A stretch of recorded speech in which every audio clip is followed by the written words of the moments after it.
तवती पालथी दुधानी म्हणती नंदाची आपुरी आजी चोरी केली खरी तया विनही नासी नव्हे दुसरिया ऐशी म्हणती नंदाची आपुरी आजी चोरी केली खरी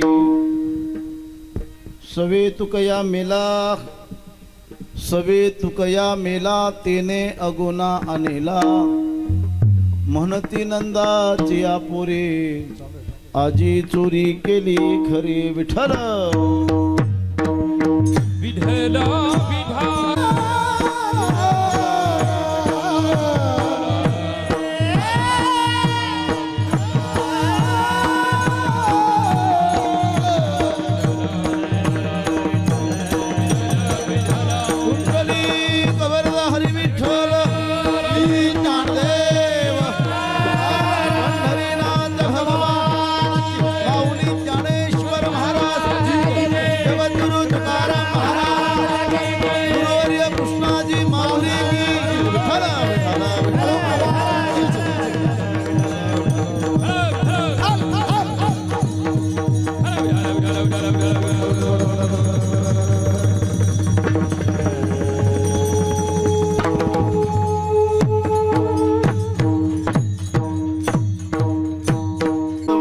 पालथी दुधानी म्हणती नंदाची आपुरी आजी चोरी केली खरी तया विन हे नाशी नव्हे दुसरिया ऐशी म्हणती नंदाची आपुरी आजी चोरी केली खरी सवे तुकया मेला तिने अगुना अनिला म्हणती नंदाची आपुरी आजी चोरी केली खरी नमो विठ्ठला राघवा पांडुरंगा नमो रुक्मिणी माऊली ज्ञानगंगा नमो पुंडलिका नमो चंद्रभागा नमस्कार माझा रुक्मिणी पांडुरंगा पांडुरंगा करो प्रथम पांडुरंगा करो पांडुरंगा करो प्रथम पांडुरंगा करो श्री चरणा संताची दुसरे चरण संताची दुसरे चरण संताची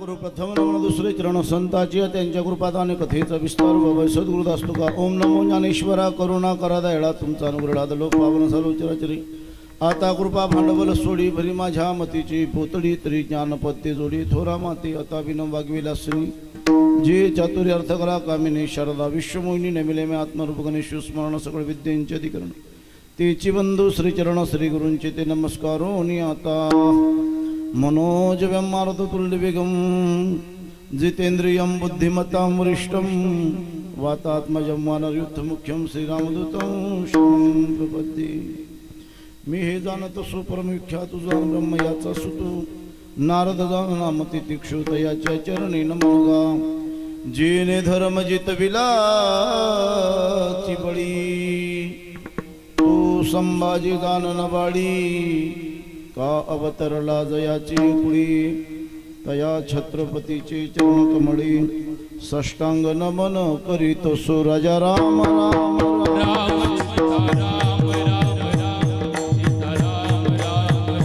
टाळी वाजवून भजन करायचं राजा राम राम राम सीता राम राम राम राम सीता राम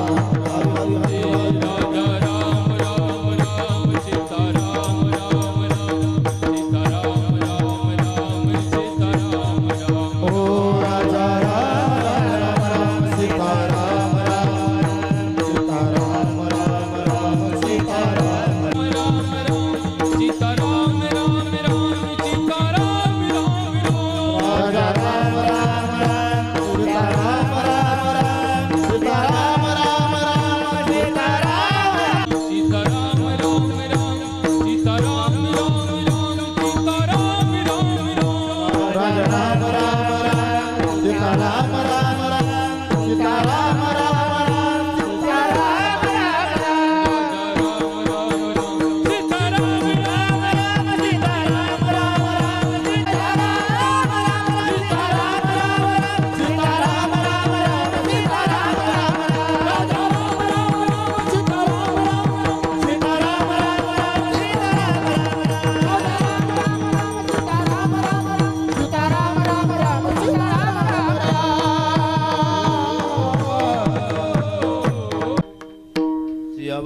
रामचंद्र भगवान की. सर्वांनी आवाज दिला पाहिजे तरुण सर्व. सियावर रामचंद्र भगवान की. पवन सुत हनुमान की. आर्य सनातन वैदिक हिंदू धर्म की. एक काम करा, ज्यांच्या हातात बांगड्या नाहीत ना त्यांनी अशी वरती हात करा, बिगर बांगडीवर. आवाज द्यायचा. महिला मंडळ हात खालीच राहू द्या, फक्त आवाज द्यायचा. राजा महाराज सिंहासनाधीश्वर गो ब्राह्मण प्रतिपालक छत्रपती शिवाजी महाराज की. हिंदू कुलभूषण वीर प्रतापी वीर शिरोमणी महाराणा प्रताप की.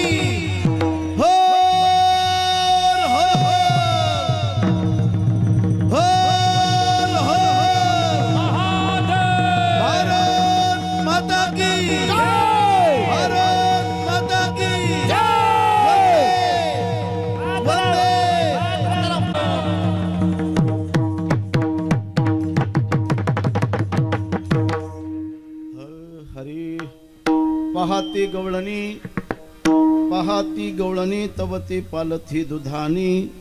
म्हणती नंदाची आपुरी आजी चोरी केली खरी. प्रस्तुत प्राप्त प्रसंगी कीर्तन रूपी सेवेसाठी घेतलेला भंग. अखिल कोट ब्रह्मांड नायक भगवान परमात्म्याचे अनन्य असणारे भक्त देहू निवासी जगद्गुरु तुकोबाराय महाराजांचा 4 चरणाचा गोड चिंतनीय गवळण प्रकरणातील चिंतनावर बोलण्यापूर्वी अल्पसा पर्याय. आपल्या या पुण्य पावनशील श्री क्षेत्र बैहाने या भूमीमध्ये स्वानंद सुख निवासी गुरुवर्य कृष्णाजी माऊली जायखेडकर, गुरुवर्य मोठे बाबा, गुरुवर्य दगाजी बापू, गुरुवर नाथोसिंगजी बाबा यांच्या कृपा आशीर्वादाने आणि ग्रामस्थांच्या सहकार्याने होत असणारा हा महोत्सव, ज्या महोत्सवाची आजची ही कार्याची सेवा माझ्या वाटेला आलेली आहे. कीर्तनासाठी उपस्थितीमध्ये महाराष्ट्रातील दिग्गज मृदंगावर एका बाजूने हरिभक्तीपरायण हेमंतजी महाराज आहेत, दुसऱ्या बाजूने हरिभक्तीपरायण सचिन महाराज आहेत. त्याच पद्धतीने उभ्या महाराष्ट्रात वारकरी परंपरेतील असं कोणी वारकरी नाही, असं कोणी कीर्तनकार नाही ज्यांना ही माणसं ओळखीची नाही. असे असणारे आदरणीय हरिभक्तीपरायण रविदासजी महाराज, हरिभक्तीपरायण निळोबारायजी महाराज, हरिभक्तीपरायण गोकुळजी आबा शिंदे, तसेच आपल्या परिसराचं वैभव वारकरी परंपरेतील एक विद्वान कीर्तनकार आमचे परममित्र आदरणीय मुरलीधरप्पा कढरेकर ते या ठिकाणी उपस्थित आहेत. सर्व टाळकरी महाराज मंडळी, शिंदगावकर आमचे शानाभाऊ असतील, सर्व प्रेमाने जिव्हाळ्याची मंडळी, चोपदार आमचे पितांबर भाऊ आहेत, सुरेश महाराज विनेकरी आहेत. त्यानंतर वैयक्तिक आमची ज्याच्यावर श्रद्धा आहे ते आदरणीय पूजनीय ओंकार बापू ते या ठिकाणी उपस्थित आहेत. त्यानंतर मेथीहून आलेले आमचे राजू दादा ते या ठिकाणी आहेत, अशोक आबा आहेत, सर्व मंडळी. त्यानंतर आमचे छोटू महाराज आहेत, गवळे गुरुजी आहेत, भाया तात्या मामा सर्व मंडळी इथे उपस्थित आहेत. आणि आपण सर्व आणि वारकरी परंपरेमध्ये एक क्रांतिकारी कीर्तनकार म्हणून ज्यांच्याकडे पाहिजे जातं, युवा महिला क्रांतिकारी म्हणून ही क्रांतिकारी विचार मांडणारं व्यक्तिमत्व आदरणीय हरिभक्तीपरायण इंद्रायणीताई पाथर्डेकर त्याही या ठिकाणी उपस्थित आहेत. चिंतनाचा विषय मोठा गोड आहे. जगद्गुरु तुकोबाराय महाराज या अभंगातून या गवळणीच्या माध्यमातून गोकुळात घडलेल्या काही प्रकारांचं वर्णन करत आहे. हाती गवळणी तवती पालथी दुधानी. दुधाण्या पालथ्या झालेल्या पहिल्यानंतर गवळणीची मानसिकता, गवळणीची मत काय होती ते या भागातून प्रतिपादन केलेलं आहे. म्हणती नंदाची अपुरी आजी चोरी केली खरी. गवळणीची चर्चा चाललेली आहे. बाई का ग तू त्याचंच का नाव घेते? म्हटले बाई हे जे झालंय नाही त्याच्याशिवाय शक्य नाही.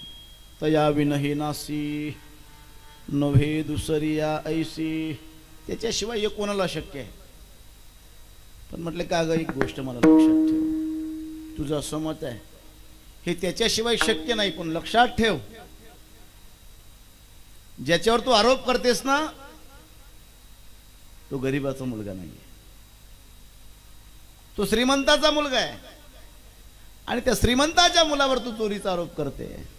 ती म्हटली बाई गरीबाची पोरं चोऱ्या करत नाही. काय चोऱ्या करायला श्रीमंताचीच पोरं असतात. गरीबाचे पोरं चोरून चोरून काय चोरतील? काय चोरतील? थोडीशी कपाशी चोरतील आहे की नाही? थोडंसं एखाद्या चोऱ्या करतील. 2-2 हजार कोटीचे घोटाळे करण्यासाठी गरीबाची पोरं नसतात बरं का, ते श्रीमंताची पोरं असतात. म्हणती नंदाची अपुरी आजी चोरी केली खरी. मग ठीक आहे त्याचं नाव घेतेस तू, एक गोष्ट लक्षात ठेव. चोरी कशाची झाली आहे? म्हटलं दही आणि दुधाची. आणि आरोप कोणावर करतेस? म्हटले कृष्णावर. म्हणजे काय ग मला एक सांग, ज्याची चोरी झाली आहे ते सगुण आणि साकार आहे, आणि ज्याच्यावर तू आरोप करतेस तो निर्गुण आणि निराकार आहे. मग निर्गुण निराकार असणारा परमात्मा सगुण साकाराची चोरी करेलच कसा?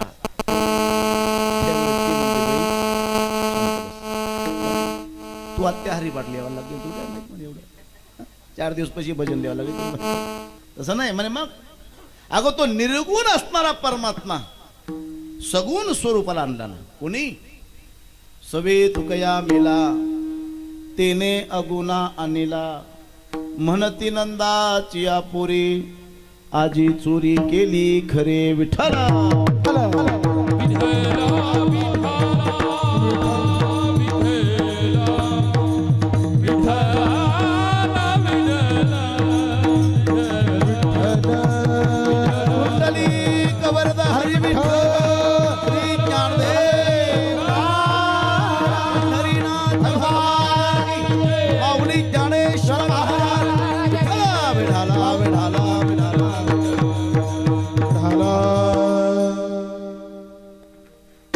चारही चरणाचा सरळ भाव आपल्या पुढे मांडलाय.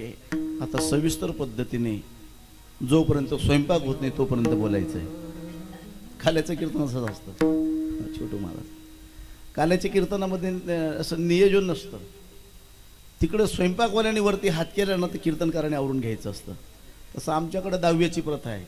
दहाव्याला पिंडाला कावळा शिवला की मग प्रवचनकाराने प्रवचन ऐकायचं. जर कावळे तिकडे नसतीलच कीर्तनकाराने मरून जायचं, पण ते प्रवचन आवरायचं नाही. अशी प्रथा आमच्याकडे आहे. ते त्याच्याशिवाय पर्याय नाही. नांदगावला कीर्तनाला गेलो होतो साकोऱ्याला. ते मी 1 तास केलं, 1.5 तास झालं, तो कावळाच येईना. मी घेतलं आवरून. ते तुकाराम बाबांच्या आपल्या वावीच्या जोगलीची एक आजी होती. ती आजी माझ्याकडे आली. म्हटलं ए बाबा काही कळतं का तुला? म्हटलं काय झालं आजी? अजून कावळा शिवला नाही म्हणे. तुम्ही कसं काय आवरलं? म्हटलं आजी तो कावळा जर संध्याकाळपर्यंत येणार तोपर्यंत मी करत राहू काय? असं काय चालत नाही म्हटलं आमच्याकडे. नाही नाही म्हणे असं नसतं म्हणे. याला काही प्रवचन म्हणता का? म्हणजे मी 1.5 तास भुकलो ते वेगळं, तिचा कावळा शिवला नाही म्हणून आपण बोलायचं त्याचा. तसं काल्याच्या कीर्तनामध्ये तेच असतं. आता एका ठिकाणी असं झालं तर ते काय मला म्हटले महाराज जोपर्यंत मी असा हात करत नाही ना, असा हात, तोपर्यंत तुम्ही कीर्तन संपवायचं नाही. म्हटलं चालेल. अहो 2 तास झाले, 2.5 तास झाले, 2.25-3 तास व्हायला आले. बरं कीर्तनकार जर गायक असला ना तो 4 तास बी ओढून घेऊन जाईल. आता आमच्यासारखा बिन गाणारा कीर्तनकार काय गाणार आहे हो? हा खूप महत्वाचा भाग. गायन नाही ना आपल्याकडे. बरं गाण्यासाठी भाग्य लागतं. भाग्य लागतं ना. भाग्याशिवाय गाणं होतं का? ही सर्व महाराज मंडळी यांचं पुण्य. आमचे मुरलीधर आप्पा कीर्तनकार आहेत पण सुंदर गातात आहे की नाही? आता नाही आपल्याला त्याच्यात काय, आपण त्यात वाईट वाटत नाही. मला एवढी वर्ष खूप त्रास वाटत होता आप्पा की मला गाता येत नाही. पण या वर्षी मला कळालं मला का गाता येत नाही. त्याचं कारण असं आहे, मागच्या जन्मात यांनी सर्वांनी कोकिळेचं व्रत केलं होतं. या वर्षी तुम्ही केलं ना सर्वांनी? हां, कोकिळेचं व्रत केलं. मग तुम्ही म्हणाल तुम्ही नाही, मी पण केलं होतं ना. ज्या दिवशी भगवंत प्रसाद द्यायला आले, वरती हात केला प्रत्येकाला, सर्व आ करून बसलेत. कोकिळा आल्यात, प्रत्येकाच्या कंठामध्ये गेल्यात. मी जरा उशीरच उठलो. मी जेव्हा आ केलं, कोकिळा उडून गेला आणि कावळा घुसून गेला. कुठून आवाज येणार आहे पुढे? असा प्रकार झालाय. अरे तरी टाळ्या वाजतात तुम्ही राव, काय कमाल आहे तुम्हाला. म्हणजे तुम्हालाही मान्य आहे बा हे कावळ्याचंच आहे बा, असं काही काय? अरे तसं नाही, विषय असतो. अरे म्हणून लांब नाही ते म्हणलं मला महाराज, जोपर्यंत मी वरती हात करत नाही ना तोपर्यंत तुम्ही कीर्तन नाही आवरायचं. छोटू महाराज 2.25 तास झाले तरी गडी आवडत नाही. शेवटी काही लोक आले म्हणे महाराज स्वयंपाक आवरला ना कधीचा, तुम्ही आवरा ना. म्हटलं जाऊ द्या राव, मी आवरलं. कीर्तन झाल्यानंतर अर्ध्या तास तो भाऊ आला. म्हणे महाराज का झालं कीर्तन? म्हटलं भाऊ अरे तुझा हात नाही. म्हण महाराज मी कोथमेर घेवायला निघ. कोथमेर माल टाकताना म्हणतो माल तू कुठं बाहेर निघून गेला, तुझ्या हाताकडे जर आम्ही लक्ष ठेवलं तर काल्याचं गेलं. म्हणून मला काय म्हणायचं, सविस्तर विषय जो होता तो आपण मांडलेला आहे. आता उर्वरित वेळामध्ये जोपर्यंत स्वयंपाक होत नाही ना तोपर्यंत फक्त या विषयावर चर्चा करायची.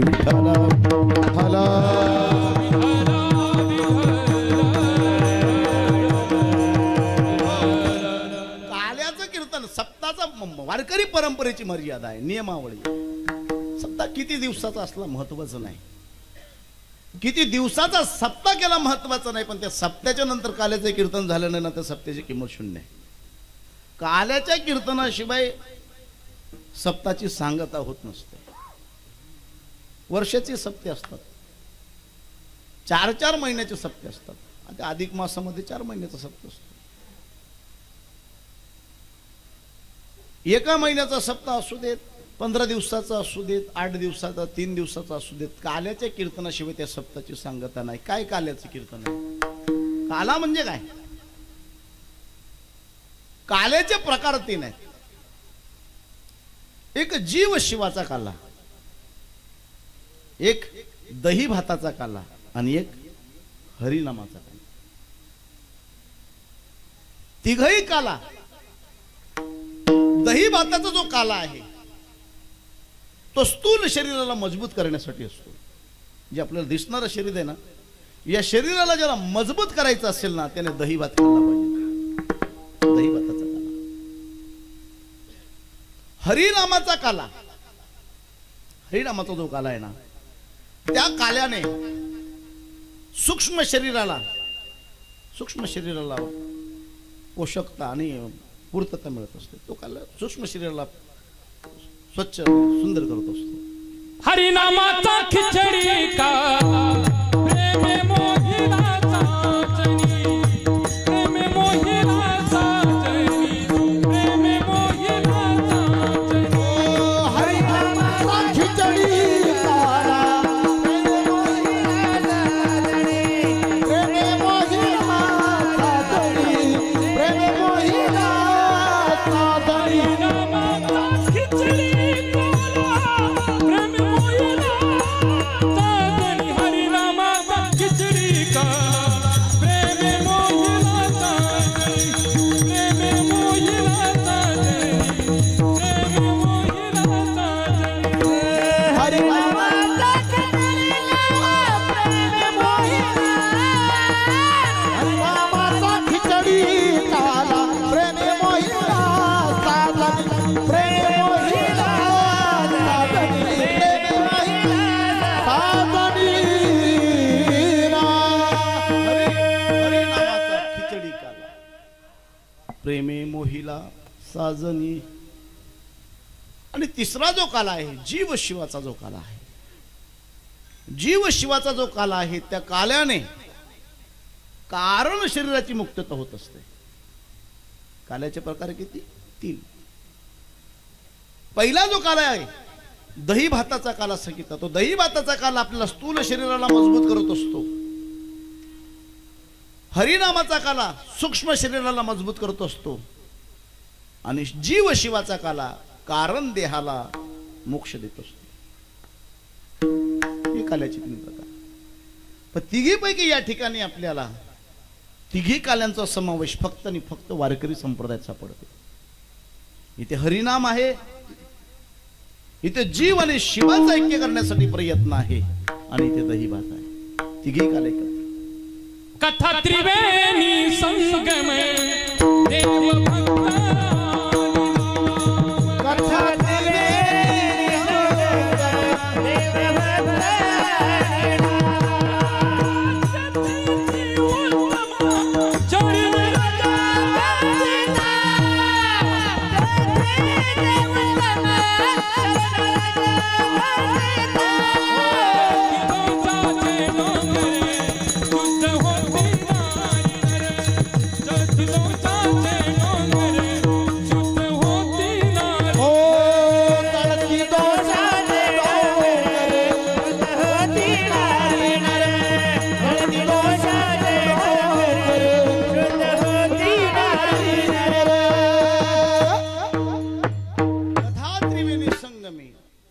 संगम आहे. कथेतून सर्व पद्धतीचे विषय या ठिकाणी. बरं, काल्याच्या दिवशी ना सर्वच काला करायचा असतो, सर्व काला करायचा असतो. बरं, कीर्तनाचाही काला करायचा असतो आणि बाकीच्या गावकऱ्यांचाही कालाच करायचा असतो. ज्याचं जमत नाही त्याला धरून आणावं लागतं, ज्याला खूपच वाकडा झाला त्याला अजून सरळ करावं लागतं. खूप अवघड गोष्टी असतात, सोपं नसतं. कालाच असतो तो. आणि एक वणाकाचा काला झाला ना पण प्रत्येकाने हलायचं असतं. काय प्रत्येकाने हलायचं असतं. अशा पद्धतीचा हा काला. आणि त्या काल्याच्या प्रसंगी काल्याच्या ठिकाणी काल्याला विशेष महत्व काय, याचं कारण असं आहे, काल्यामध्ये जो प्रसाद दिला जातो ना, प्रसादाचा अधिकार. एरवी आपण घरी करतो तो वेगळा आहे. त्या दही आणि भाताला विशेष महत्व का प्राधान्य होतं, त्याचं कारण असं आहे, घरी जर आपण दही आणि भात खाल्ला ना तर काय फरक पडतो. अनेक लोकांना प्रश्न आहे, महाराज दही आणि भातच काला असेल ना तर आमच्या घरी काय दह्याची आणि भाताची कमी आहे का, खाऊ शकतो ना. का मी तुमची 2 तास बडबड ऐकायची, उगाच कामं सोडायची. आणि अनेक लोक मग असं विचार करतात, काय भेटणार आहे तिथे, दही आणि लाई ना, मग एक काम करू ना, भेटेल ना केव्हा तरी. आपण एक काम करू, आता आपली कामं आवरून घेऊ आणि नंतर येऊ, मग यांच्याकडनं प्रसाद घेऊ. चालत नाही. जोपर्यंत आपल्या डोक्यातली मानसिकता निघत नाही ना की आपण नंतर घेऊन घेऊ, तोपर्यंत फळ मिळत नाही. किती काले आहे, किती काल्याची प्रसाद का, काल्याचा प्रसाद नाही एवढं मडकन तरी फरक पडणार नाही. आपल्या जीवनामध्ये एकच विशेष आहे, आपल्याला प्रसाद खायला आवडतो, त्याच्याबद्दल आपली श्रद्धा आहे, पण तो प्रसाद ज्याच्यातून निर्माण होते त्या कथेमध्ये आपला भाव नाही. काल्याचं कीर्तन ऐकल्याशिवाय काल्याचा प्रसाद कळत नाही. या धर्म मंडपामध्ये बसलेली जी माणसं आहेत ना, त्यांच्यासाठी हा काला आहे, हा प्रसाद आहे. पण धर्म मंडपाच्या बाहेर गेलेली माणसं आहेत ना, त्यांच्यासाठी ही फक्त दही आणि लाई आहे. विठ्ठला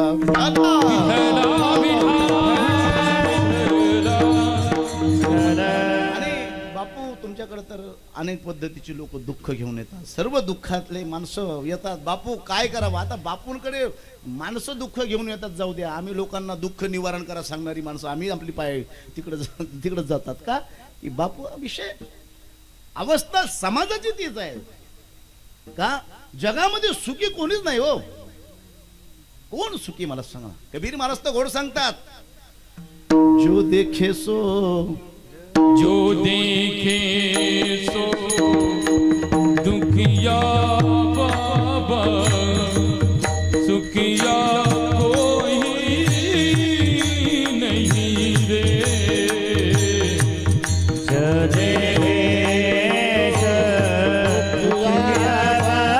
प्रजा दुखिया राजा, प्रजा दुखिया दुखिया धन बैरागी. दुख के कारण सुख देव जी ने उधरी माया त्यागी रे.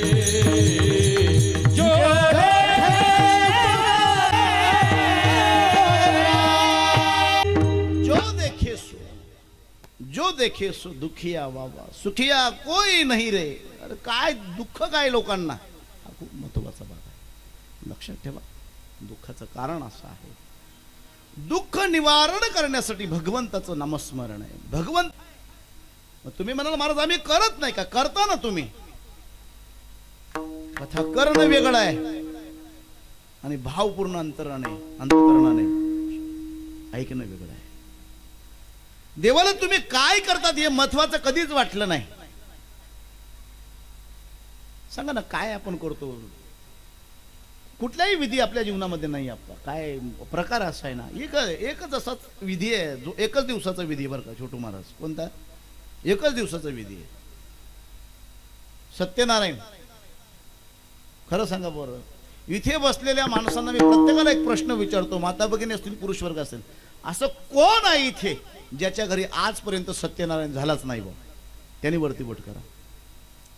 आजपर्यंत ज्याच्या घरी सत्यनारायण झालाच नाही अशा माणसांनी पोट वरती करा. म्हणजे सर्वांच्या घरी झालाय. ठीक आहे. दुसरा प्रश्न, आता अशा माणसांनी पोट वरती करा की महाराज मी सत्यनारायणाची कथा मांडी वाळून 2 तास अंतकरणाने ऐकली, असा जो असेल त्यांनी आता वरती बोट करा.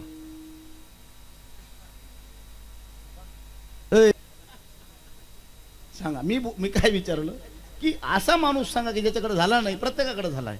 बरं, मग प्रत्येकाकडे सत्यनारायण होईने कल्याण झालं का? बरं नाही. सत्यनारायणाची कथा आमचं कल्याण करते, यात कुठलीही शंका नाही. देवाची पूजा केल्यानंतर देव जर फळच देत नसेल तर ते पूजेचा काही अर्थ आहे का हो? पूजा करा, फळ 100% देतो. पूजा केल्यानं फळ भेटतं की नाही? पण मग ते फळ भेटण्यासाठी काय करावं लागतं? पूजा करावी लागते. देवाला वरवर पूजा नाही चालत. भाव के बस में है भगवान. अरे भगवान तो भाव में बसे है. काही न लगे एक भावाचे कारण, दुःखामध्ये आले विठोबा, दुःखामध्ये आले विठोबाची, दुःखामध्ये आले विठोबाची. काही न लगे एक भावाचे कारण, दुःखामध्ये आले विठोबाची,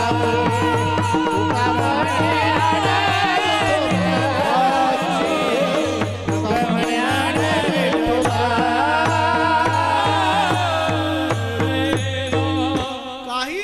कारण भावाच्या व्यतिरिक्त देवाला काहीच आवडलं नाही. या सर्व आपल्या कल्पनेत आपण हे करू ते करू नाही. देवाला आवडतो तो फक्त भाव आहे. आपण सर्व करतो, फक्त तेवढं करत नाही. काय झालं दादा, तुमच्या गावात सत्यनारायणाची कथा होती. आता तुम्हाला माहिती आहे गावात म्हणजे महाराज प्रसाद घ्यायला या बरं का. म्हटलं मग येतो ना. गेलो प्रसाद घ्यायला. प्रसाद घ्यायला गेलो तेवढ्यात ती मावशी म्हणले, ए आण रे प्रसाद, आण रे. माऊली आले म्हणे. आणला प्रसाद. पोरग गेलं घरात प्रसाद घ्यायला, तरी आलं नाही. ती पुन्हा ओरडली. म्हटले काय रे, काय झालं, अन्न प्रसाद लवकर. म्हटले आई प्रसादाच्या पातीला चमचा अडकून गेला, मग निघत नाही म्हणे. म्हणे पातीला उचलून आण. पातीला उचलून आणल्यानंतर समोर पातीला ठेवलं आणि पातीला ठेवल्यानंतर तिने पाहिला चमचा निघाला नाही. तिने खुरपणी आणली आहे ना, ती टाकली. आता ती स्टीलची होती, ती मोडली. मग माझा प्रश्न पडला. म्हटलं मावशी हा काय आहे? म्हणजे महाराज प्रसाद छे. प्रसाद छे का उपाद छे? म्हणजे काय झालं? म्हणजे अहो म्हटलं एवढा कडक कसं? म्हणजे काय सांगू महाराज, मी रवा टाकला, तूप टाकलं, साखर टाकली, चांगला रवा गरम केला, सर्व पदार्थ टाकले, पण अशी गडबड झाली महाराज, ग्लासभर पाणी टाकायला विसरून गेले. काय विसरले? बरं मला एक सांगा, रवा कुठून आणला? दुकानातून. साखर कुठून आणली? दुकानातून. तूप कुठून आणलं? दुकानातून. सर्व बाहेरून आणलं, पण घरातलं एक ग्लास पाणी टाकायला विसरलो की नाही? तसाच प्रकार आमचा आहे. आपण म्हणतो ना महाराज आळंदी केली, पंढरपूर केली, काशी केली, गयाला गेलो, 4 धाम केले, 2 धाम केले, सर्व केलं, पण मग काय कमी पडलं? भाव कमी पडला. चित्त नाही नामी तरी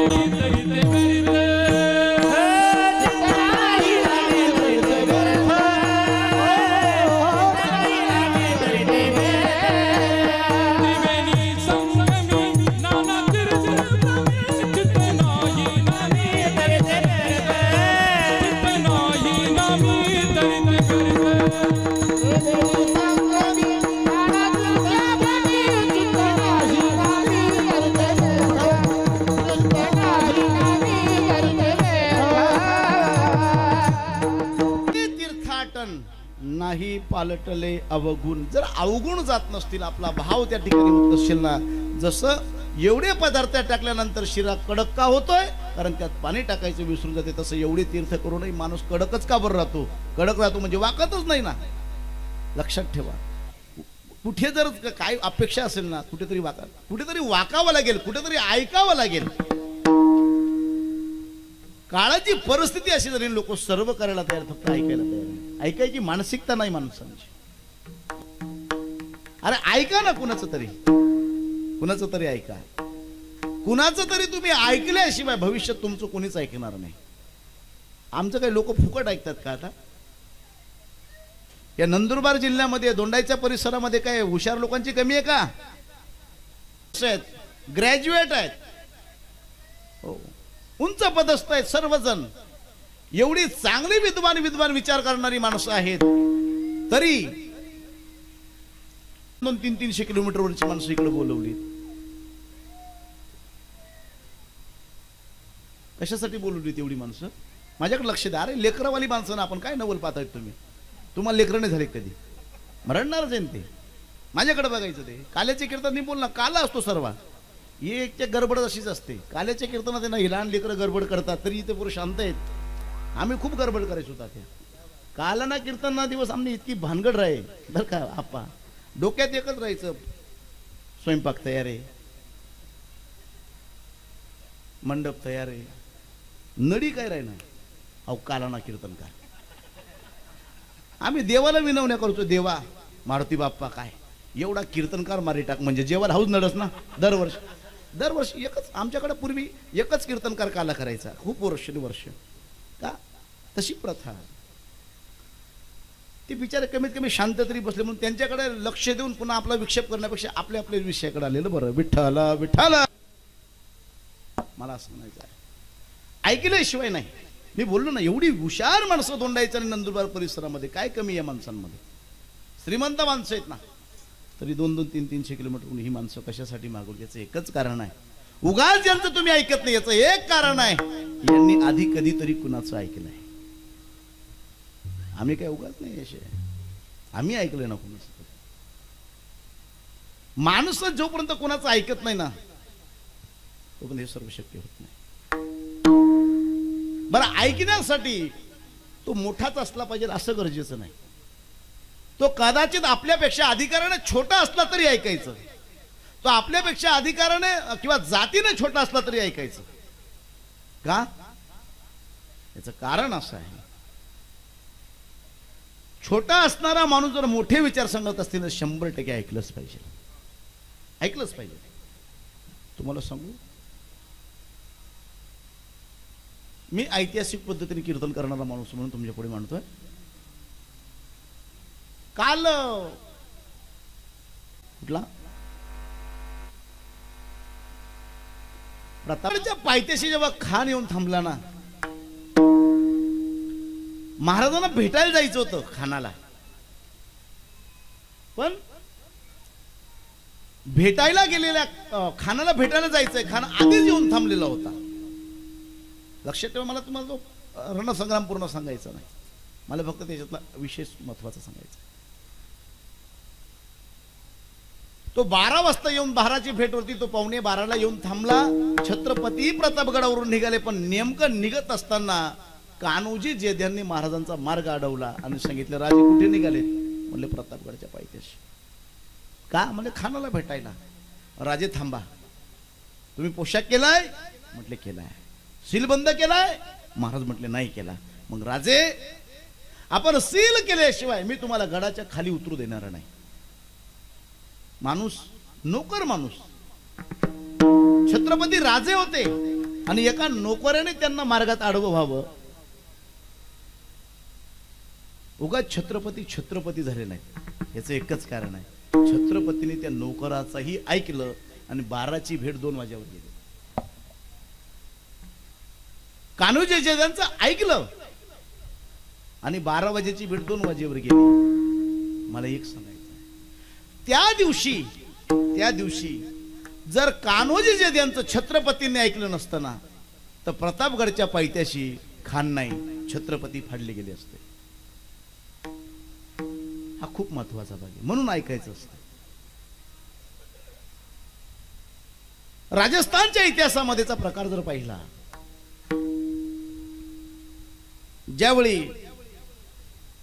यवनांचं साम्राज्य, त्या यवनांच्या साम्राज्यामध्ये आमचीच माणसं एकमेकाशी लढायला लागली. वीर युद्ध राजपूत 2 ठिकाणी झालेत आणि 2 ठिकाणी झाल्यानंतर एकमेकात आपसात लढायला लागलेत. आणि आपसात लढत असताना सत्तेसाठी आणि खुर्चीसाठी आपलीच माणसं काय असत ना, त्यांना खात्मा करायचा या व्यवस्थेची जेव्हा हे झालं महाराज, एक दासी, पन्ना नावाची दासी, त्या पन्ना नावाच्या दासीला आपल्या मुलाचं बलिदान द्यावं लागलं.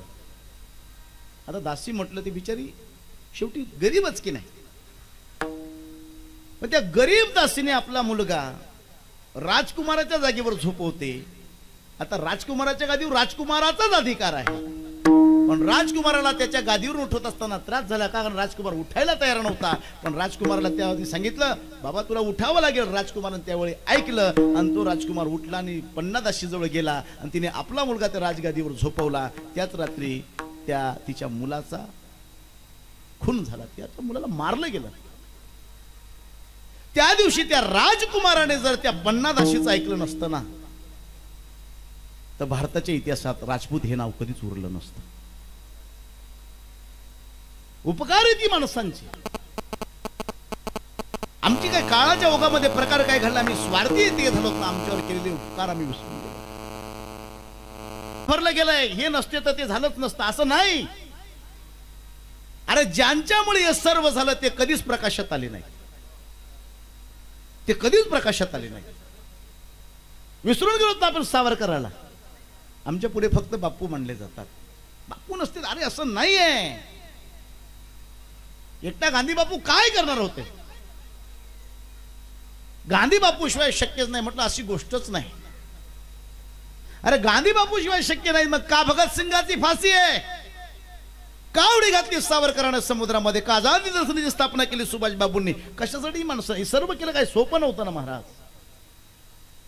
समुद्रात उडी घालणं सोपं आहे का? काय भाव होते राष्ट्राप्रती भाव. ने मजसीने सागरा प्राण तळमळला, ने मजसीने परत मातृभूमीला, सागरा प्राण तळमळला. भाव सावरकरांचा होता. हा भाव होता ना सावरकरांचा. हा भाव आमच्या प्रती. कारण त्यांच्यावर काय उपकार देशाचे? त्यांच्यावर एकाच उपकार, ते स्वतःला भाग्यवान समजायचे. का मी भाग्यवान आहे? का माझा जन्म भारतासारख्या पवित्र भूमीत जन्म झालेला आहे. आम्हाला नाही उपकार वाटत कधी. आम्हाला लोकांचं जाऊ द्या, ज्यांनी जन्माला घातले त्यांचे उपकार नाही, त्यांचे तरी उपकार मानले पाहिजे. आमच्या जीवनामध्ये संप्रदायाचा काही विषय नव्हता. वडील माझे कीर्तनकार होते, तात्या बरं का, कीर्तनकाराचा मुलगा मी. पण मी 3 वर्षाचा होतो ना तेव्हाच बाप मेला. वडील मेलेत तेव्हा काहीच कळत नव्हतं. राहायला घर नाही, कसला काही नाही, कसलंच काही नव्हतं आमच्याकडे. गावाच्या बाहेर जिथे आता घर आहे ना तिथं स्मशान होतं. गावाच्या बाहेर स्मशानात राहायचो. म्हणजे तिथे एकटं आमचं झोपडं, ते उसाची पाचड, त्या पाचडचं झोपडं, त्याच्यामध्ये आम्ही 3 भाऊ 3 बहिणी, आमची माय, आम्ही 7 लोकांचं कुटुंब तिथं राहायचो. आणि समोर प्रेत जाळायची. आमची माय ज्या दिवशी जर गावात कोणी मेलं ना त्या दिवशी आमची माय रात्रभर जागी राहायची. का बरं? आम्हाला भीती वाटायची. रात्रभर धरून बसायची आम्हाला. रात्रभर या सगळ्या गोष्टी आम्हाला सहन कराव्या लागायच्या. खायला अन्न नसायचं, खायला काय नसायचं. गावामध्ये एक भदाने परिवार, पंडितराव भदाने करून परिवार होता. त्या परिवारामध्ये नुसतं खायला मिळेल म्हणून त्यांच्या घरी काम करावं लागायचं. आपण दाखवले मी ते घर, मी या घरी काम करायचो. बापू त्या घरी भांडे घासायचेत, फरच्या पुसायच्यात आणि धुणं धुवायचं. हे 3 कामं मला करा. तेव्हा माझ्या हातात अरे पातीला उचलेलं जात नव्हतं, तेव्हा मला एवढी मोठी मोठी भांडे घासावी लागायची. एवढं धुणं असायचं, ते धुणं धुवावं लागायचं. रडायला यायचं मला, पण कशासाठी? खायला मिळत नव्हतं. एवढं काम करून 1 वेळचं जेवण होतं मला. ते बिचारे चांगले होते, 2 वेळा दिलं असतं त्यांनी, पण 1च वेळा का? कारण 1 वेळा त्यांच्या इथं रोज मांसाहार राहायचा. हे सर्व जीवन जगत असताना संप्रदाय कशी कशी वाटचाल होणार आहे आमची? इतकं दुःखात. अरे दिवाळीच्या सणाला त्यांची पोरं नवे कपडे घालायची आणि त्यांचे उतरलेले कपडे मला भेटायचे तरी मी आनंदी असायचो. का? अरे वा, नवे कपडे माझ्यासाठी, त्याच्यासाठी जुनी जुनी माझ्यासाठी नवे असायचे.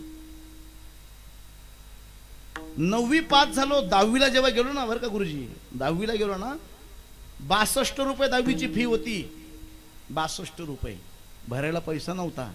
माय माझी म्हटली, राजा तुला जर 62 रुपये दिलेत ना तर आपल्या घरामध्ये 1 महिना चूल पेटणार नाही. का? 2.5 रुपये रोज कामाला भेटत होता आईला. 2.5 रुपये रोज. जी माय आमची एवढी कष्ट करायची आणि 2.5 रुपये रोजाने कामाला जायची. तिने एकच सांगितलं, भाऊ तुला जर तुझी शाळेची परीक्षेची फी भरली ना 10वीची, मग आपल्या घरी 1 महिना चूलच पेटणार नाही. सोडली शाळा. नंतर सुरतला गेलो. 11 वर्ष राहिलो सुरतला मी. 11 वर्ष. बरं का बापू. काय करायचं सुरतमध्ये काय होतं सर्वांनाच माहिती आहे. इकडे पैसा दिसत नाही, तिकडे खूप दिसतो. नको ते उद्योग सुचतात, नको ते उद्योग, नको त्या मारामाऱ्या आल्यात. मारामाऱ्या आलीत. पोलीस एक दिवस पोलीस आले धावत धावत कुठेतरी लपायचं म्हणून एका गावकऱ्याच्या घरीत घुसलो. गावकऱ्याच्या घरात जेव्हा घुसलो ना, त्याने दरवाजा बंद करून घेतला. बाहेर पोलीस शोधते. तो घरात मला तत्वज्ञान सांगतोय. काय? मधू लक्षात ठेव. काय करतो ते? अरे तुझा बाप कीर्तनकार होता, तालुक्यात नाव होतं तुझ्या बापाचं. एवढ्या चांगल्या कुळात जन्माला आलेला तू हे वाईट संगत सोडून दे, हे चुकीचे मार्ग सोडून दे. वेळ ती योग्य नव्हती. अशा काळामध्ये योग्य नाही ना. पण त्याही काळात त्या माणसाने तत्व सांगितलं, सहज आणि सोप्या भाषेत सांगितलं, आणि ते मी ऐकलं. बरं का अशोक, ते मी ऐकलं. ते मी ऐकल्यामुळे घडलं काय? खूप फरक झाला. काय? माझ्या जीवनात बदल झाला. मी एक सांगू, त्या दिवशी बापू, त्या दिवशी मी त्या माणसाचं ऐकलं नसताना आज इथे यांनी कोणीच माझं ऐकलं नसतं. एवढी माणसं जर माझी आज ऐकत असतील ना, याचं एकच कारण आहे, मी कधीतरी त्या माणसाचं ऐकलंय. काळच बदलला आहे, ऐकायला तयार नाही. बापू त्या माणसाची जर आठवण आली ना, आम्हाला कधी कधी गाणं म्हणायला आवडतं. हमें और जीने की अगर तुम न होते, अगर तुम न होते. नसता आला तो माणूस माझ्या जीवनामध्ये, काय झालं असतं? सचिन महाराज जीवनामध्ये, हेमंत महाराज नसते रे तुमचे गुरुवर आहे तुमच्या जीवनामध्ये. मत काय होती मला सांग. मला एक सोपा विषय सांगून, या परिसरामध्ये दगाजी बापू, कृष्णाजी माऊली, नथुसिंग बाबा, मोठे बाबा, हे महापुरुष जर आले नसते तर आमच्या जीवनाला किंमत काय होती? मग ठेवा ना त्यांच्या फोटो पुढे असा, आणि मग म्हणा, हमें और जीने की चाहत ना होती, अगर तुम न होते, अगर तुम न होते. नसतील आमचं जीवन, काय असतं जीवन? हमें जो तुम्हारा सहारा न मिलता, भंवर में ही रहते किनारा न मिलता. हमें जो तुम्हारा सहारा न मिलता, भंवर में ही रहते किनारा न मिलता. किनारे पे भी तो लहर आ जाती, अगर तुम न होते, अगर तुम न. ऐकलं, ही माणसं उपकार आहेत या लोकांच्या आमच्यावर. ही सहज नाही आले आमच्या जीवनामध्ये, आमच्यावर उपकार करायला आले. लक्षात ठेवा, सोपं नसतं महाराज. ऐकलं पाहिजे माणसं जीवनामध्ये, ऐकलं पाहिजे. पण आमची सर्वात मत, आम्ही करायला काही सांगा, फक्त ऐकायला सांगू नका. का बोललो इकडे? सप्ताह खूप मोठा असतो, कीर्तन ऐकायला वेळ नसते. सत्यनारायण खूप मोठा असतो, पण पोथ्या ऐकायला वेळ नसतो. काय त्या पोथीची पूर्ण वाट लावून टाकतात. आमच्या तर महाराष्ट्रात त्याच्या इतका वाट, सत्यनारायणाची वाट जेवढी महाराष्ट्रात लावली तेवढी कोणीच लावली नाही बापू. आणि त्यातल्या त्यात आमच्या उत्तर आपल्या इकडे खानदेशात जेवढी वाढली तेवढी नाही. स्वयंपाक झाल्याशिवाय ब्राह्मणाला घरातली पायरी चढू देत नाही. बिचारा ब्राह्मण का चोर असतो का? येऊ दे ना 2 तास पहिले त्याला. नाही नाही नाही नाही, 4 चक्र मारतो, गावातला बामण असतो. तात्या वैना का स्वयंपाक? नाही नाही अजून नाही, टाइम शिकवला आता वापस. स्वयंपाक झाल्यावर तो सांगतो वय बामणले बोलायला. पोरगा जातो धावत धावत बोलवायला, तर तो पोरगा बामण येतो. तो घर मालक पायरीवर उभा राहतो आणि तिथून सांगतो बामण दादा काय पोती पटकन आवराने. का बरं? आमना स्वयंपाक वय झाले. बामण म्हणे चेंदी घेऊन आडा पड. अरे कशासाठी करतोय तू? तुला पोथी करायला? त्या आता मला एक सांगा, त्या दिवशी पोथीला महत्व आहे छोटू महाराज का सत्य जेवायला महत्व आहे? कशाला महत्व आहे? पोथीला. कशाला देतो? बरं त्याचं जाऊ द्या. ज्यांना आमंत्रण असतात ना त्या ते तिकडून फोन करतात, वहिनी का पोती ऐकशी तर मर्दाशी का, ये ना तिकडे शिलग्न. विषयच नाही त्यांना. का? कारण त्यांना जणू काही येतं. इथं सुद्धा वैनक काला ना कीर्तन. अरे शिलग्न इकडे ऐक ना जरा. हे करण्यासाठीच आम्हाला जन्म भेटलाय ना. हे केल्याशिवाय जन्माची सार्थकता नाही. तू का म्हणे जन्मा विठ्ठलची एक देखलिया. हे देव करण्यासाठी आम्हाला जन्म भेटलाय. बामण हुशार असतो, त्याला माहिती आहे 1 तास जरी पोथी केली तरी 100च देईल आणि 10 मिनिटात आवरली तरी. मग बामण म्हणे काल उपाध्या करत बसा नाही. तो मी म्हणतो तुला वेळ आहे, आपल्याला कुठे वेळ आहे? तो पायरी पण सुरू करून देतो. मंगलम भगवान विष्णू मंगलम. हा काय म्हणतो तू त्यालाच माहिती. मग काय कळस ठेव, तुळस ठेव, हळदा ठेव, काळकुंड ठेव, खोबऱ्याची वाटी ठेव, सफरचंद ठेव, केळी ठेव, नारळ ठेव, खारका ठेव, सर्व ठेवता ठेवता 4 अध्याय आहेत. जेव्हा बामण मांडी वळून बसतो तेव्हा 5व्या अध्यायाला सुरुवात. आणि मग तो साधवाने आपल्या जवळ भरपूर कमळ नावे मध्ये समुद्र साधवाने जावाई म्हणून आनंदी असतो. इकडे चंद्रकला करते आपल्या पती आणि आपला जावाई मोठ्या आनंदात इकडे आहे. ती प्रपट तयारी करते आणि ही गोष्ट सत्यनारायणाच्या लक्षात आहे की आपल्या साधवाने आपल्या कृपेने एवढं धंद्रयोग आपण सत्यनारायणाची आपण त्या साधवानाची परीक्षा द्या. सत्यनारायण वृद्धपरामर्श धारण करतो. जाऊन साधवाने सांगा तुझ्या नावेमध्ये काय भरलं आहे. त्याने साधवाने त्या सत्यनारायणाचा अपमान सांगतो. हे नाव फळ फुलं पानाने सत्यनारायणाला करू देतो. माझ्या कृपेने एवढं धरण माझ्या सत्यनारायण म्हणतो तुझी वाणी सत्य करून नाव पाणी आवडं व्हायला लागतं. सत्यनारायण पुढे मात्र शोधून तेवढ्यात पोरगा घरातून पळत बाहेर येतो. म्हणे आपव काय रे मनमाय सांगी पोती लांबाडी घ्या म्हणे. म्हणे का बरं? म्हणे रसोईनं बघून कानी विगे म्हणे. असं बघ हा उठतो बामणा जवळ जातो. काय बामण दादा काय पोती लांबाडी घ्या. बामण म्हणे येडी आळत सरी घ्या. ते काय लांबाडू? नाही लांबून घ्या. लांबवतो बामण, पण त्याचं बामणालाही फळ नाही आपल्यालाही फळ नाही. काय लांबवतो? संपलेली पोती लांबत असते का?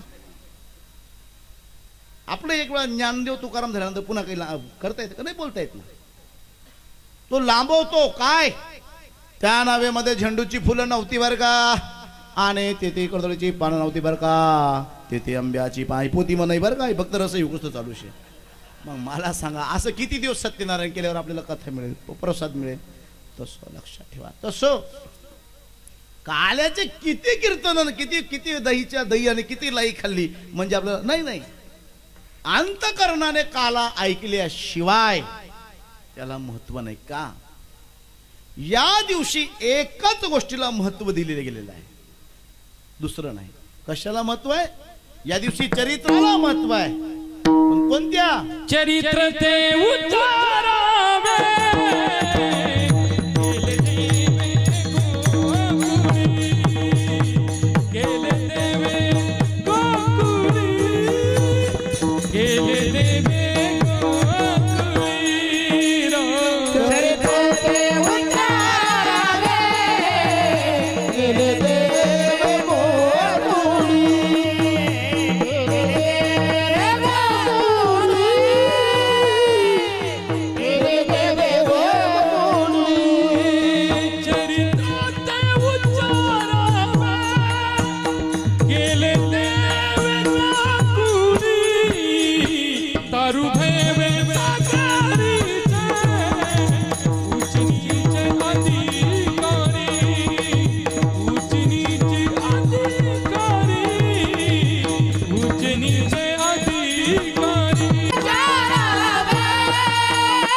गोकुळात केलेल्या चरित्राचाच का उच्चारणाचा आणि आग्रह संत धरतायत? का परंपरा त्याच पद्धतीचा आग्रह धरतात? देव तर अनेक ना, देवाचे एकूण 24 अवतार, त्यामध्ये मुख्य अवतार 10, आणि त्या 10 मध्येही पूर्ण अवतार कोणते? पूर्ण अवतार राम कृष्ण. राम आणि कृष्ण हा पूर्ण अवतार आहे. मग राम आणि कृष्ण जर पूर्ण अवतार असेल तर त्या पूर्ण अवतारामध्ये कृष्णाच्या चरित्राचा आग्रह का, रामाचा का नाही? हा एक प्रश्न आहे. त्याचा असं जीवन आहे. आमच्या कथाकार कीर्तनकारांच्या काही चुकांमुळे गडबड झालेली. हे दोघी जे पूर्ण अवतार आहेत मान्य आहे, पण दोघांच्या चरित्रात अंतर आहे. त्याच्यातला मूळ अंतर म्हटला ना, कृष्णामध्ये आणि रामामध्ये काय अंतर आहे? रामाचं जीवन एक वचनी, एक पत्नी, एक बाणी, यापैकी कृष्णाला कुठलीही आचारसंहिता लागू नाही. तो मोकळा मात्र या बाबतीत कुठलंच बंधन नाही त्याला. रामाचा जो जन्म आहे ना, तो भर उन्हाळ्यामध्ये दुपारी 12 वाजता, आणि मात्र कृष्ण भर पावसाळ्यामध्ये रात्री 12 वाजता. राम सूर्यवंशामध्ये, कृष्ण चंद्रवंशामध्ये. अजून जवळून सांगताय, राम जन्माला आले ते राजवाड्यामध्ये, कृष्ण जन्माला आले ते बंदीखान्यामध्ये. म्हणून त्यांचे चरित्र आहे. चरित्र कोणाचंही नसतं. काय चरित्र? राम राजवाड्यात जन्माला आलेत, कृष्ण बंदीखान्यात जन्माला आलेत, आणि आपण दवाखान्यात आलो म्हणून आपलं कुठलंच चरित्र नाही. आपण आपले मोकळे आहोत. अजून समजून काय? रामाचा आणि कृष्णाच्या जन्मातलं अंतर आहे काय? राम जन्माला आल्यानंतर सर्वत्र आनंद होता. चारो ललना प्रगट भये आज, अवध में लडवा बटे. हे लडवा बटे मिठो मेवा बटे, लडवा बटे मिठो मेवा बटे. झिनी झिनी उडे रे गुलाल, बध में लडवा बटे. चारो ललना प्रगट भये आज, अवध में लडवा बटे. कृष्ण जेव्हा जन्माला आला ना, तेव्हा मात्र तिथे आनंद नव्हता. आनंद नव्हता तिथे. का? कारण तिथे ज्यांनी जन्माला घातले ते दुःखी होते. रामाच्या चरित्राची सुरुवात रामाच्या जन्मापासून आहे, आणि कृष्णाच्या चरित्राची सुरुवात कृष्णाच्या जन्माच्या अगोदरपासून आहे. वसुदेव आणि देवकीचं लग्न आहे. लग्नाची वरात निघाली आहे, तो त्या थाटात वरात आहे. तिचा भाऊ रथ हाकतोय. रथ हाकत असताना भर चौकात वरात येते, आणि अचानक आकाशवाणी होते, आणि आकाशवाणीतून सांगितलं जातं, कंसा लक्षात ठेव, लक्षात ठेव कंसा, ज्या देवकीच्या एवढ्या थाटात तू वरात काढतोय, याच देवकीच्या उदरी येणारा 8वा हा तुझा काळ ठरणार आहे. हा तुझा काळ ठरणार आहे. ही गोष्ट ज्यावेळी कंसाने ऐकली, कंस चिडला, आणि चिडलेला कंसाने काय केलं? घेऊन या खडग, हात तो धरीला वसुदेवी. खडग घेऊन मारायला धावला. वसुदेवाने हात धरला आणि कंसाला त्या ठिकाणी धर्म सांगितलं. कंसा लक्षात ठेव, का मारतोस तू तिला? म्हटलं ऐकलं नाही का तुम्ही? हिच्या पोटी येणार जर 8वा माझा काय ठरणार असेल, तिला आताच मारलं तर भविष्यात मला हे दुःख पाहवलं जाणार नाही. वसुदेव म्हणले असं नको का कंस, अरे सर्व मान्य आहे, पैच्या उदरी येणाऱ्या बाळापासून तुला दुःख, हिच्यापासून काही म्हणे नाही. म्हणे हिच्यावर तू शस्त्र उचलू नको. का? कारण तू क्षत्रिय आहेस, आणि क्षत्रियाने आपला धर्म मोडायचा नसतो. काय धर्म आहे क्षत्रियाचा? क्षत्रियाचा धर्म आहे त्याने गायीवर, बाईवर आणि ब्राह्मणावर शस्त्र उचलायचं नसतं. हा क्षत्रियाचा धर्म आहे. हा कोणाचा धर्म आहे? क्षत्रियाचा धर्म. काय सांगावं, आता क्षत्रिय धर्म उरला नाही. याच प्रतापगडच्या रणसंग्रामामध्ये ज्यावेळी खान फाडला आणि फाडलेला खान ज्यावेळी घराच्या बाहेर पळायला लागला, त्या शामियानाच्या बाहेर पळायला लागला, तोच महाराजांवर एक शस्त्र उचललं. शस्त्र उचलणारा होता सय्यद बंडा, पण वरती गेलेलं शस्त्र खाली येऊच दिलं नाही. तो होता जीवा महाला. शस्त्र खाली आलं नाही तरी छत्रपती जमिनीवर पडले आणि जमिनीवर पडलेल्या छत्रपतींच्या कंपाळावरून रक्ताचा फवारा निघत होता. आणि ते रक्त पाहून जीवा महाला ओरडला, राजे सांभाळा. त्यावेळी राजे सावध झाले, तलवार आडवी केली आणि राजांच्या तलवारीवर पुन्हा तलवारीचा प्रहार झाला. पुन्हा राजे उलटले, पुन्हा तलवार आडवी केली आणि पुन्हा तलवारीचा प्रहार झाला. तो प्रहार करणार होता कृष्णाजी भास्कर कुलकर्णी आणि प्रहार सण करणार होते छत्रपती. पण याही परिस्थितीमध्ये छत्रपती त्या कुलकर्ण्याला सांगत होते, कुलकर्णी आमचा धर्म म्हणू नका. कुलकर्णी आम्ही क्षत्रिय आहोत आणि आपण ब्राह्मण आहात. कुलकर्णी आमचा धर्म आहे, आम्ही गायीवर, आम्ही बाईवर आणि आम्ही ब्राह्मणावर शस्त्र उचलत नाही. कुलकर्णी आमचा धर्म म्हणू नका. याही परिस्थितीमध्ये, याही अवस्थेमध्ये ज्यांना धर्म जोपासता येतो ना, तीच माणसं मोठी होत असतात. शिकवण होती ना शिवबांना मासाहेबांची, सांगितलेलं होतं ना कथा, म्हणून जमलो. वसुदेवाने त्यांना आपल्या कंसाने त्यांना तुरुंगामध्ये टाकलं. तुरुंगात टाकल्यानंतर पहिला मुलगा झाला, नेऊन दिला. त्याने त्याला सोडून दिलं. का? शेवटी कुणी असो, लहान लेकराचा कोणालाही कळवळा वाटतो. पण कंसाने जेव्हा ते लेकरू वापस केलं तर देवादी घाबरलेत. म्हटले, अरे असा पुण्य करायला लागला ना, तर मग याला त्यासाठी देव कसा येईल? मग काय, पुण्य सारावया भेटे देव ऋषी. महाराजांनी म्हटलं, काय करतोस? म्हणे, मग याला सोडू नको. का? म्हटले, हा याचा विचार करू नको. आठवा काय पहिला काय सारखाच आहे म्हटले. हा कारण त्याची लीला कोणालाच कळत नाही. का? चतुरा तो शिरोमणी गुण लावण्याची. चतुरांचा तो शिरोमणी आहे, तो तुझ्या हातात येणार नाही. मग काय कर? कंसाने 1 2 3 4 5 6 7 लेकरं मारलीत. 7वा रोहिणीच्या गर्भामध्ये गेला आणि 8वा अष्टमीच्या रात्री जन्माला आला. 8 वर्षाची मूर्ती प्रकट झाली. देवकी धाय मुखून रडायला लागली. रडणाऱ्या देवकीला भगवान सांगतायत, आई रडू नको. आई का रडतेस? तुला काय सांगू बाबा, का आलास रे तू माझ्या पोटी? कशासाठी आलास? म्हणलं, काय? अगाई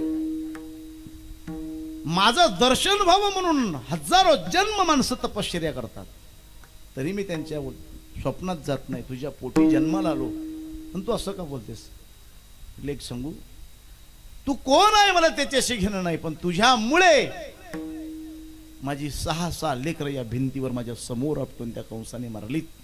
तुला काय सांगायचं? आई, अगं तो मृत्यूला काय, जो येणार तो जाणार आहे. आई म्हटली, मला तत्वज्ञान सांगू नको. पण आई पुढे तत्वज्ञान चालत नाही. जिचा मुलगा मरून गेला आणि तिच्या पुढे तत्वज्ञान चालेल का? त्या नाही चालणार. मला सांगू नको. रडत होती. त्यावेळी भगवंताने सांगितलं, आई विचार करू नकोस. अगं जी मेलीत ना ती तुझी नव्हतीच. जी 6 लेकरं मेलीत ना ती तुझी नव्हती. मग कोणाची होती? अगं ज्याची होती त्याने मारली. म्हणे कसं? म्हटलं, आई हे 6च्या 6 लेकरं कंसाचेच होते. म्हणे कसं? म्हटले, हा जो कंस मामा आहे ना, हा मागच्या जन्मामध्ये कालनेमी नावाचा राक्षस होता. कोण होता? कालनेमी. आणि कालनेमी नावाचा राक्षस असताना तो हिरण्यकश्यपूच्या दरबारामध्ये कामी होता. हिरण्यकश्यपूच्या पोटी विष्णू भक्त प्रल्हाद जन्माला आलेला होता. आणि प्रल्हाद नामस्मरण करायचं, प्रल्हादाच्या बरोबर याची पोरं खेळायची म्हणून तेही नामस्मरण करायचे. आणि ती गोष्ट जेव्हा हिरण्यकश्यपूला कळाली तर हिरण्यकश्यपूने कालनेमीला सांगितलं, कालनेमी तुझी मुलं राष्ट्रद्रोह करतायत का? कारण या राज्यामध्ये देवाचं नाव घ्यायला बंदी आहे, तरी ती पोरं खेतात. कालनेमी म्हटले, महाराज असं जर असेल तर माझी का मुलं होईना, मी त्यांना जिवंत सोडणार नाही. अशी प्रतिज्ञा करून कालनेमी दरबारातून बाहेर निघतो. पण बाहेर निघाल्या बरोबर त्याला निरोप भेटतो. कोणाचा? रावणाचा. तिकडे राम रावण युद्ध चालू आहे. राम रावण युद्धामध्ये रावणाचा निरोप भेटतो की काल मी खूप महत्वाचं काम आहे.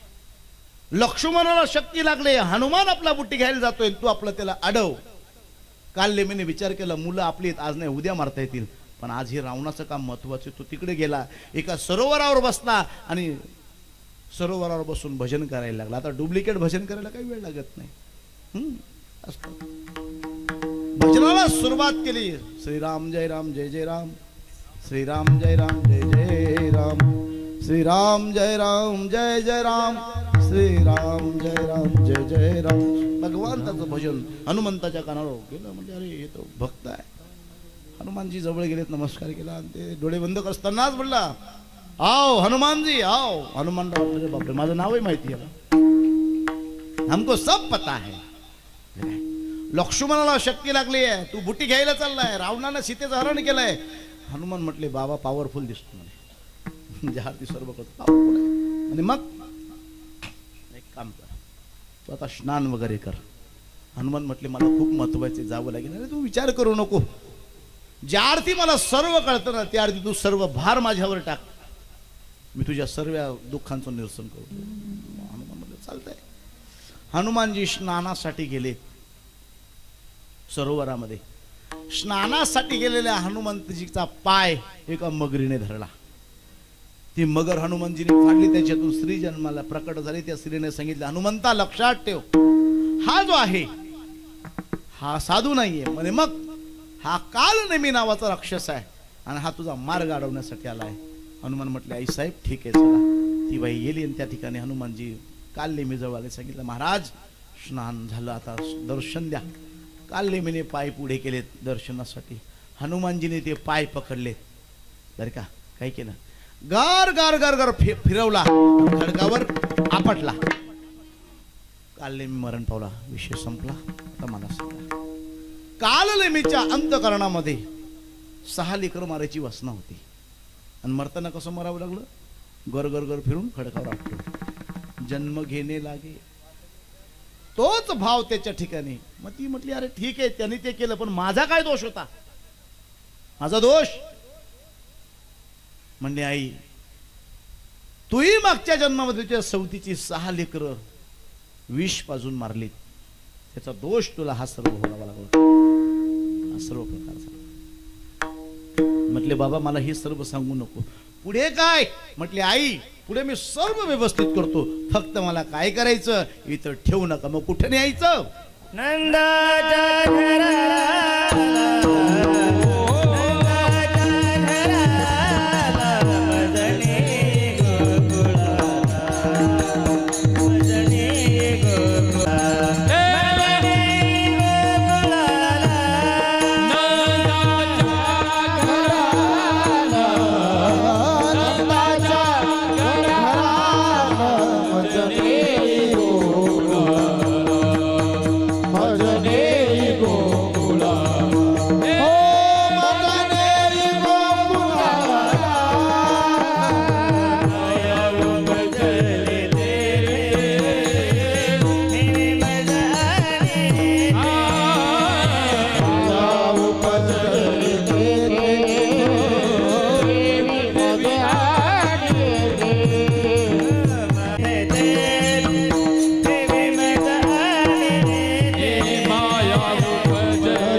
वसुदेव म्हटले, अरे बाबा तू म्हणतोयस तिकडे ने सांगणार आहे, आम्ही काय इकडे घरात बसलोत, बंगल्यात बसलोत का. म्हणले, मग हातात कड्या आहेत, पायात बेड्या आहेत, कसं जावं. भगवंताचा विचार करू नका. फक्त मला डोक्यावर घ्या. उचलीला कमळा उचलीला कमळा पाती माझ्या बंधन गळात, माझ्या बंधन गळात, माझ्या बंधन गळात. उचलीला कमळा पाती माझ्या बंधन गळात, माझ्या बंधन गळात, माझ्या बंधन उचलीला कमळापती पायीचे बंधन गळती. बापू असं आहे, हे जे कृष्णाचं चरित्र असं आहे ना, या चरित्राला आपण काय झालंय वर्षानुवर्षापासून 700 वर्षापासून हे चरित्र ऐकतोय. पण प्रकार काय झालाय, आपण फक्त हे चरित्र ऐकतोय, आपल्या जीवनामध्ये उतरवत नाही. आपल्या जीवनाशी याचा काही संबंध नाही असं म्हणतो. आपल्याला एकच आहे, हे चरित्र का ऐकायचं. हे चरित्र ऐकायचं म्हणजे फक्त जेवण करायचं, त्याच्यापेक्षा वेगळं आपल्याला तसं नाही. याचा प्रत्येक विषयाशी संबंध. भगवंत कंसाच्या कोठरीतून गोकुळामध्ये जात आहेत. आता कोठरीमध्ये मधून गोकुळात कृष्णाला घेऊन गेले, हे सर्व ऐकलं. पण आज मितीपर्यंत आपल्या डोक्यात एकाच्याही डोक्यात शंका आली नाही. काय शंका आली नाही की त्या कोठरीमध्ये घेऊन जाण्यासाठी टोकरी कुठून आली, याची शंका आपल्या डोक्यात कधी आली का? कधीच नाही आली. आणि ज्यांच्या डोक्यात जोपर्यंत शंका येत नाही ना, ज्यांच्या डोक्यात जोपर्यंत शंका येत नाही ना, तोपर्यंत ती माणसं कुठे काही करू शकत नाही. विठाला विठाला विठाला विठला विठला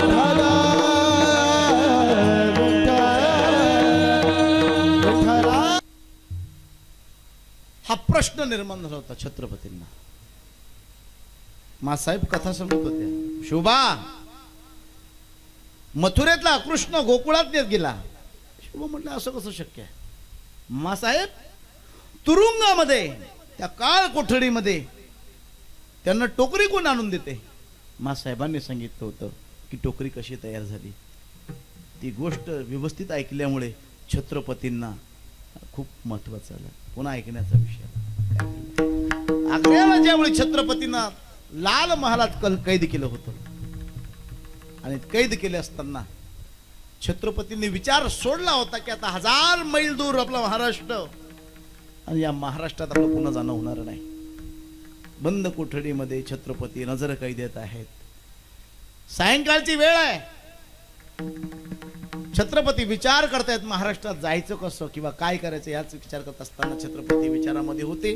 पूर्वी लाईटाची व्यवस्था नव्हती, मशाली होत्या, आणि मशालीला खाली जो दंडा असायचा तो दंडा वेळूचा होता, म्हणजे बांबूचा होता. छत्रपती त्या बांबूच्या दंड्याला असं हात लावत होते, आणि हात लावता लावता त्यांना एक काडी त्यांच्या बोटाला टोचली. ती काडी त्यांनी ओढली, आणि काडी ओढल्याबरोबर छत्रपतींच्या डोळ्यात चमक निर्माण झाली. काय झालं? छत्रपतींना मासाहेबांनी सांगितलेली गोष्ट आठवली. काय की याच बांबूच्या याच वेळूच्या काडीची टोकरी तयार करून मथुरेतला कृष्ण गोकुळात गेला होता. छत्रपतींनी विचार केला, जर बांबूच्या टोकरीतून मथुरेतला कृष्ण जर गोकुळात जाऊ शकतो, तर आग्र्याचा शिवाजी महाराष्ट्रात का जाणार नाही. हा इतिहास आहे. आपण त्याच्यावर गौर करत नाही. ज्यांनी अभ्यास केला ते वाचलेत ना. आपलं फक्त एकच चाललंय, हे वाचून टाकलं तेव्हा येतं. ज्ञानेश्वरी वाचून टाकली विषय घेतली का कधी नाहीच. ज्यांनी घेतली त्यांनी इतिहास घडवला. ज्यांनी घेतली ना त्यांनी इतिहास घडवला. आजपासून 200 वर्षापूर्वी जगात कुठे या लाईट नावाचा प्रकार नव्हता. होता का कुठे? म्हणजे मी 9वी पास माणूस आहे, मला काय एवढं शिकलेलो नाही, पण माझ्यापेक्षा जास्त शिकलेली माणसं. 200 वर्षापूर्वी जगात कुठे लाईट होती का? होती का? छत्रपतींचा सर्वपरीने अभ्यास मी केलेला आहे. 350-400 वर्षाचा इतिहास मी चेक केला आहे. पण त्या इतिहासामध्ये कुठेही विजेचा प्रकार आला नाही. त्याच्यामुळे त्याच्या आधीचा विषयच नाही. म्हणजे 200 वर्षापूर्वीच विजेची निर्मिती झालेली आहे. 200 वर्षाच्या आत बाहेरच. पण मला सांगा, ज्ञानेश्वर महाराजांनी ज्ञानेश्वरी सांगितली त्याला वर्ष किती झालेत? 700 वर्ष. 700 वर्षापूर्वी ज्ञानोबा आहे ज्ञानेश्वरीत लिहितात, जई उदकाचीनी अवेशी प्रकाशले तेज लखलखित दिसे ते विजू माझी असे सलील काही उदक नाम पाणी आवेश नाम प्रेशर पाण्याच्या प्रेशरने विजेची निर्मिती होते हे ज्ञानोबारे 700 वर्षापूर्वी ज्ञानेश्वरीत लिहितात. त्या वैज्ञानिकाने पूर्ण ज्ञानेश्वरी वाचली आणि नामदेवरायांचं म्हणणं ऐकलं एक तरी ओवी अनुभवावी या ओवीचा अनुभव घेतला आणि अनुभव घेतला. आपला आरोप आहे ना आपला आरोप आहे की ही माणसं आमची ग्रंथ घेऊन गेलीत आमचा वेद आहे त्यांच्याकडे पण मी म्हणतो ते घेऊन गेलीत कधी कधी मला वाटतं ते योग्य झालं का कारण त्या ग्रंथांची आपण फक्त पूजाच केली असती त्याचा विचार आपल्या जीवनामध्ये कधी उतरवला असता कधी विचार अरे घेऊन गेलेत तर घेऊन गेल्यानंतर त्यांनी त्याच्यावर अभ्यास केला. आमच्या संतांना आमचा विश्वास कधीच बसला नाही त्यांनी विश्वास ठेवला. त्यांना माहिती होतं की महाराष्ट्रातल्या ज्ञानेश्वर महाराज ज्या आरती म्हणतात पाण्याच्या प्रेशरने विजेची निर्मिती होते त्या आरती 100% ती होतच असेल. त्यांनी प्रयत्न केला आणि विजेची क्रांती केली. हे जीवन आहे ऐकलं पाहिजे खूप महत्वाचा मुद्दा आहे. छत्र इथेच डोक्यावर घेतलं रक्षपाळ झोपी गेले. यमुनेपर्यंत वसुदेवाले वसुदेव म्हणजे यमुना दुथडी भरलेली होती. दुथडी भरलेली यमुना वसुदेवाने पाय टाकला कमरेपर्यंत पाणी छातीपर्यंत पाणी आलं गळ्यापर्यंत पाणी आलं पण यमुना काही आटेना आणि भगवंताच्या लक्षात आलं की आता हे सोपं नाही का यमुना मातेला आनंद मोठा झालेला होता ना का आनंद झाला होता लक्षात ठेवा. स्त्रीच्या जीवनामध्ये कोण पाहुणा घरी आला म्हणजे जास्त आनंद होतो कोण आलं म्हणजे जो आनंद होतो जवाई आम्ही तुम्हाला शेत्या बरं का हे प्रकाश महाराजांचे सासरे आहेत बरं का जावई आला ना स्त्रीला खूप आनंद होतो. तिच्यासाठी काही असो नाकाचा मोती ठेवी गहाण राखी सासूच आहे पण आता खूप नाही. पूर्वी जावाईचा ती मान राखण्यासाठी काही करायची आता जावाईचा मान उरला नाही. आता त्याची मानेवर सासू पाय देऊन दिली लगेच असा प्रकार. पूर्वी महाराज इतकं प्रेम सासवांचं असायचं जावाईंवर की त्या जावायासाठी काही असू द्या सोनं स्वतःचं सोनं विकावं लागलं देऊन टाकायचं पण आता तसं नाही. बरं त्यातल्या त्यात एवढं दिल्यानंतरही जावायच्या पुढं कधीच सासू जायची नाही जायची. सासूचं तोंड जावायला कधीच बघायला नाही मिळायचं. एखाद्या ठिकाणी मग फोटो असायचा तर ते फोटो सासू बघायला मिळायची. प्रत्यक्ष सासू जावयासमोर कधीच यायची नाही. तो पूर्वीचा काळ होता. आता जाऊ द्या ना काय सांगायचं. आता पहिल्या मुळाला जवळ आला तरी सासू गाऊन घालून पुढे पाहुणा कळवणार गरम शिलक पहिल्या मुळाला गाऊन घालून. आता काय सांगू या सासूला या जवायला जाऊ द्या विषय तो विषय असा आहे. ती सासू तुम्ही म्हणाल यमुना माता भगवान श्रीकृष्णाची सासू तरी कशी त्याचं कारण असं आहे भगवान श्रीकृष्ण अवतार कोणाचा विष्णूचा अवतार की नाही आणि विष्णूच्या पत्नीचं नाव काय लक्ष्मी. माझी भाषा समजते ना तुम्हाला लक्ष्मी. लक्ष्मीचं माहेर कुठलं आहे तुम्हाला माहिती आहे का. लक्ष्मीचा जन्म समुद्र मंथनातून झालाय. कुठे समुद्र मंथनातून. आणि समुद्र मंथनातून जर लक्ष्मीचा जन्म झालाय तर समुद्र लक्ष्मीचा कोण आला पप्पा. समुद्र ज्या अर्थी लक्ष्मीचा पप्पा आहे ना तो समुद्राला सर्व नद्या येऊन मिळतात म्हणून लक्ष्मीच्या त्या कोण आल्या मम्मी. आईन बाबा कळत नाही म्हणून पप्पा मम्मी सांगावं लागतं असं आहे. म्हणून पण कृष्णाने विचार केला सासूबाईच्या प्रेमामध्ये बाप कदाचित मला सोडून देईल म्हणून भगवंताने पाय बाहेर काढला.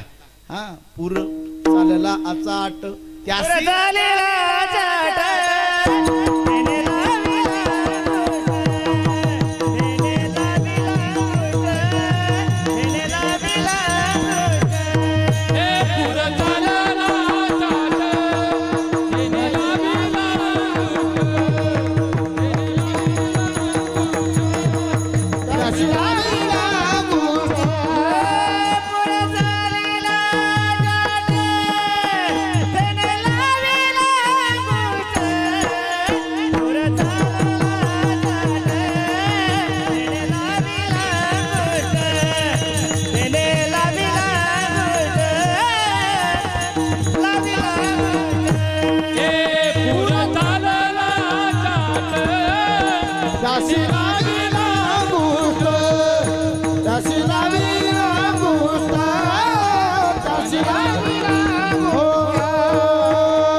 पाय बाहेर काढतो का, त्याच्या नादी लागू नका, तो कोणाला बी बाहेर काढतो.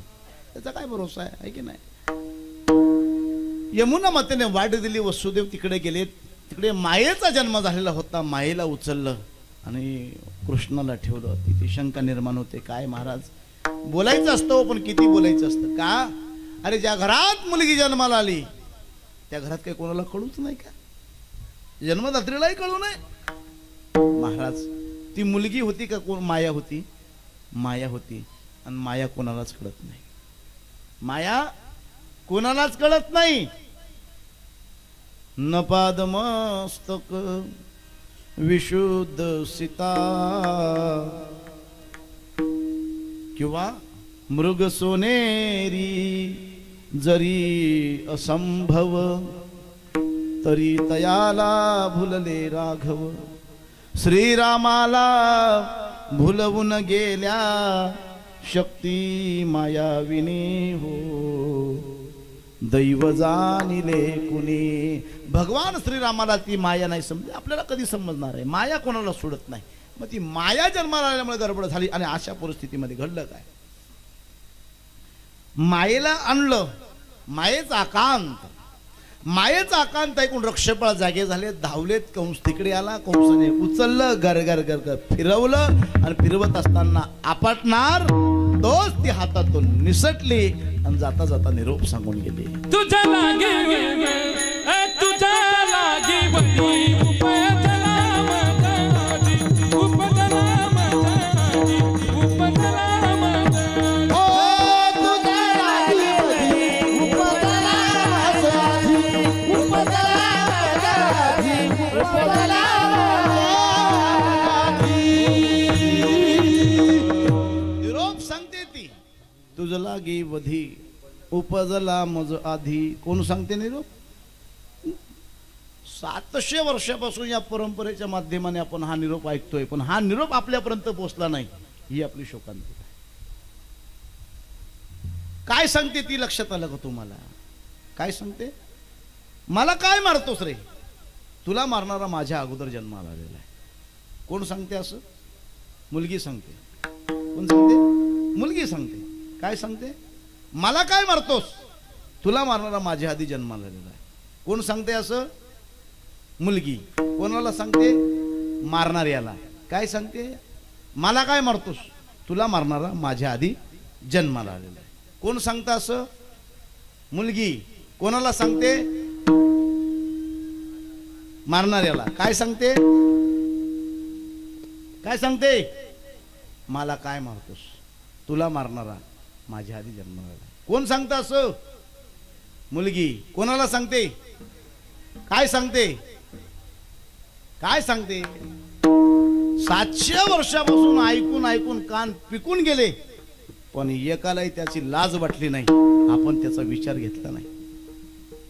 तरी लेकरं मारायचं बंद झालं नाही. बापू रोज किती लेकरं गर्भात मारले जातात का, रोज मारतात ना गर्भामध्ये. मला काय मारतोस, तुला मारणारा माझ्या अगोदर जन्माला आलाय, तरी माणसं मारायचं बंद करत नाही. ही वाईट अवस्था आहे. माया निघून गेली. निरोप सांगून कंस घाबरला. तातडीची बैठक येते. तातडीच्या बैठकीमध्ये निर्णय झाला, तिकीट श्री राखीव होतं. पुतनेला तिकीट मिळालं, कारण पुतनेने काय केलं, पुतना का जी दुसऱ्याची लेकरं मारण्याला कधीच घाबरत नाही, ती पुतना होती. मी म्हणतो पुतना चांगली होती का, ती लोकांची लेकरं मारलीत. आपण तरी पुतनेला वाईट म्हणतो. मी म्हणतो पुतना चांगली होती. अरे जी स्वतःचीच लेकरं गर्भात मारून टाकते, ती त्या पुतनेपेक्षा किती वाईट असेल, मला विचार करा ना, किती वाईट असेल. एक नागिनीचा प्रकार आहे, नागिन. बापू ती नागिनचं असं म्हणतात की जन्म ऐकून जाते ना, ती लेकरं जन्माला घालत जाते आणि तिकडून येताना लेकरं खात खात येते. वा, नागिनला आपण काय म्हणतो, वाईट आहे. मी म्हणतो नागिन चांगली का, काम असं. अरे कमीत कमी ती लेकरं जन्माला तरी घालते ना, ती लेकरं जन्म. आपण जी लेकरं जन्माला येण्याच्या अगोदरच मारून टाकते. जरी सर्पिणी की बोका त्यांच्या सुखा संगे नपवे बाळ, त्यांच्या सुखा संगे नपवे बाळ, त्यांच्या सुखा संगे नपवे बाळ.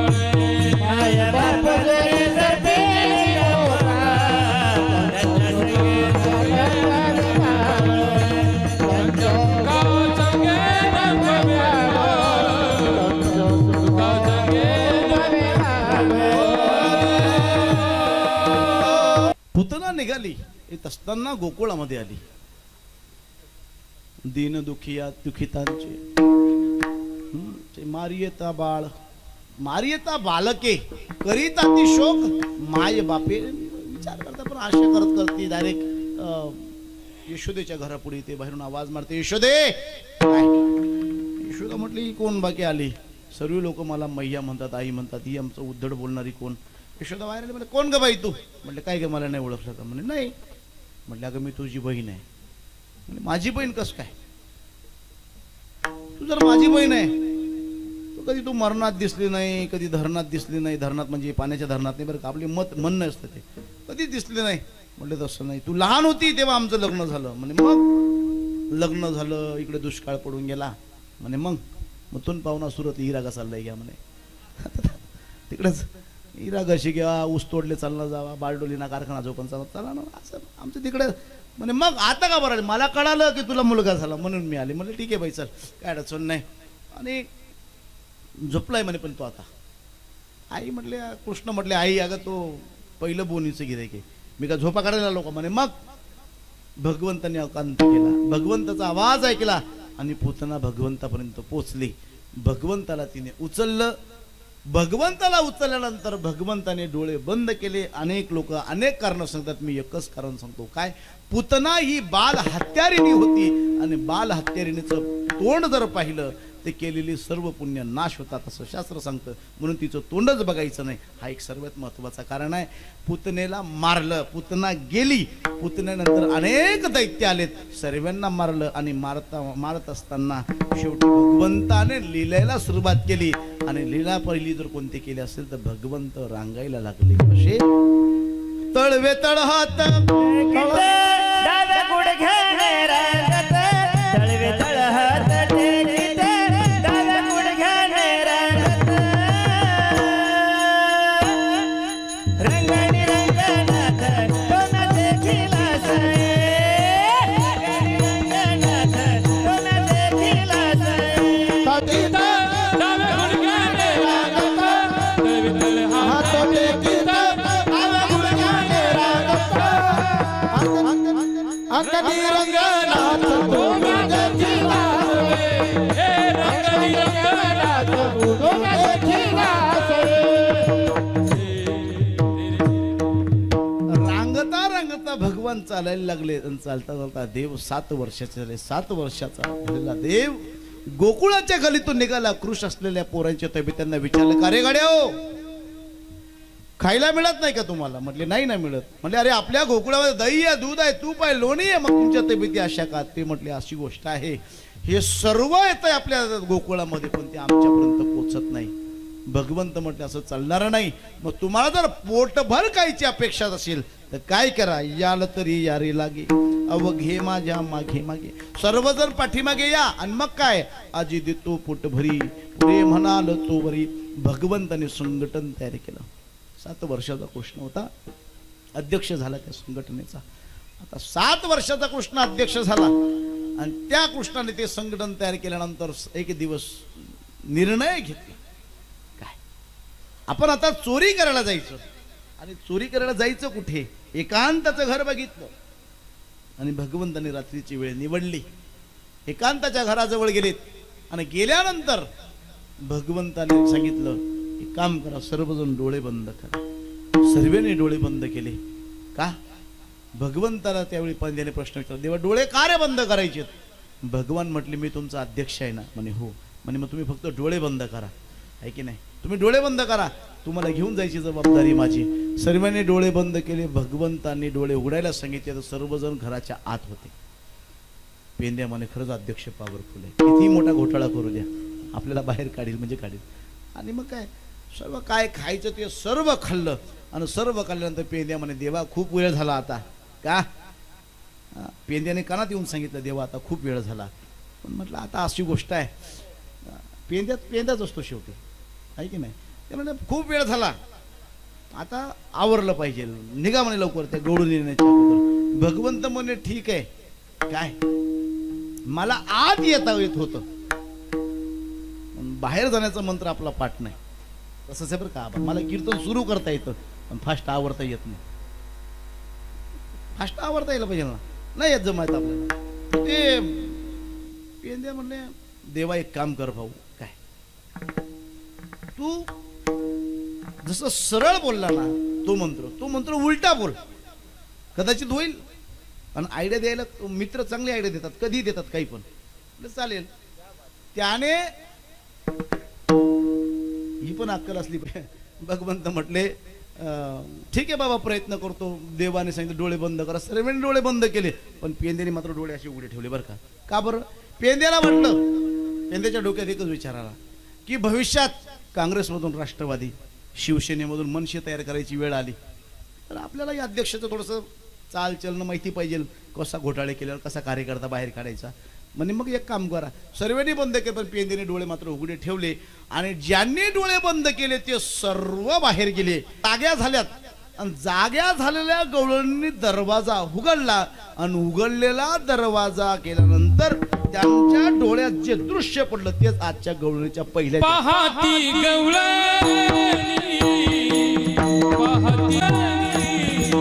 पाहती गवळणी.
बरोबर विचार केला. आता नेमकं काय आहे, कसं झालं असेल हे सर्व विचार करत असताना एका गवळीचं लक्ष वरती केले. ती म्हटली विचार करू नको, हे कसं झालं मला कळालं. का म्हटले आपल्या घरात चोरी झालेली.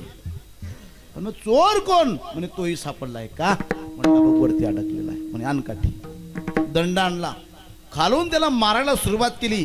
पेंद्या ओरडतोय देवा वाचव, देवा वाचव. देव म्हणे उघडशील का डोळे? म्हणे कधीच उघडणार नाही, फक्त एवढ्या वाचव. म्हण राशी का उभा? म्हणे कधी जागावपणा करावं नाही, एवढी धाव. असं असतं राशी का उभा, असं असतं. लोक फसवून देतात. आणि मग काय भगवंताने पेंद्याला एक मंत्र सांगितला. तो काय मंत्र होता आपल्याला माहित नाही बरं का, पण मंत्र मात्र पॉवरफुल होता. काम झालं मंत्राने. आप्पा कृष्णाने पेंद्याच्या कानात मंत्र सांगितला आणि त्या मंत्रामुळे पेंद्या मोकळा झाला. काय झालं? त्या गवळणी पेंद्याला खाली ओढत होत्या.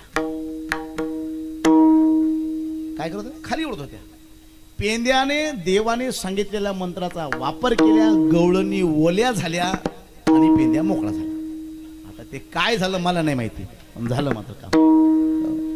कृष्णाचं चरित्र असंच आहे ते. हो.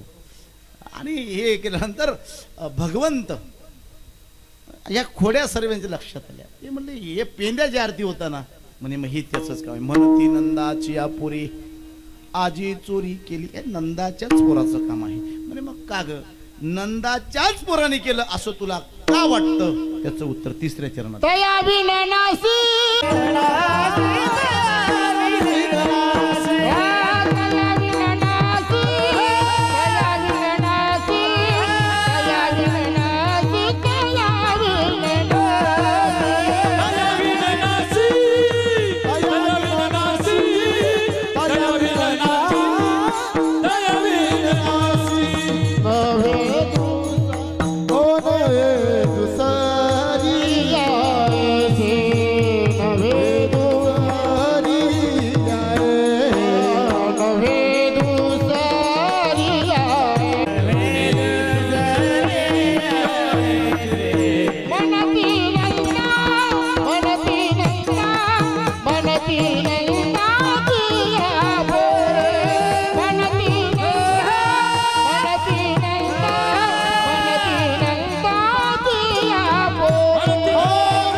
निराकार आहे, मग निर्गुण असणारा चोरी कसा करेन याचं उत्तर अभंगाच्या शेवटच्या सवेत कया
यशोदेला जाऊन गाणं सांगतात. यशोदे यशोदे कृष्ण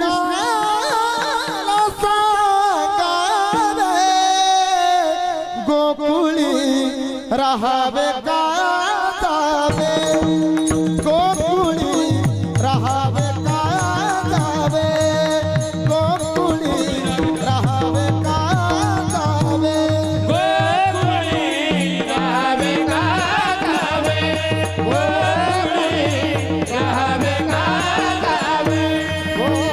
आनया गवळी करी तंदा, आनया गवळी करी तंदा, त्याचीच गवळण विरादा.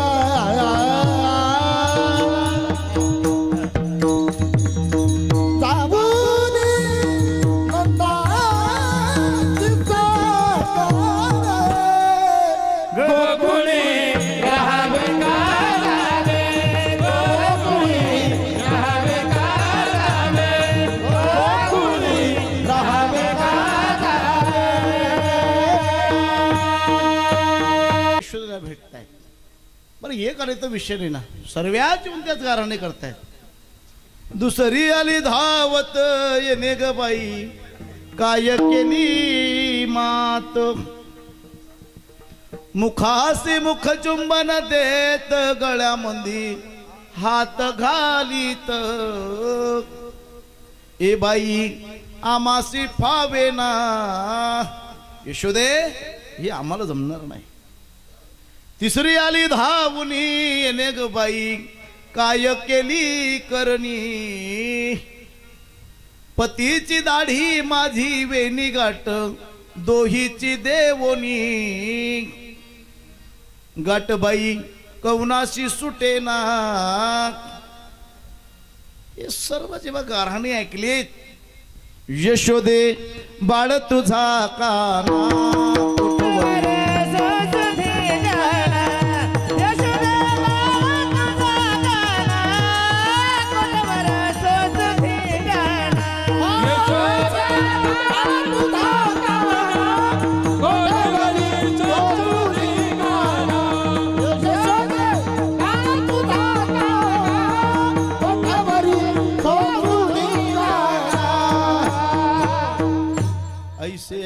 गऱ्हाणी यशोदे नयनी आली पाणी काना खोडी दे टाकुनी.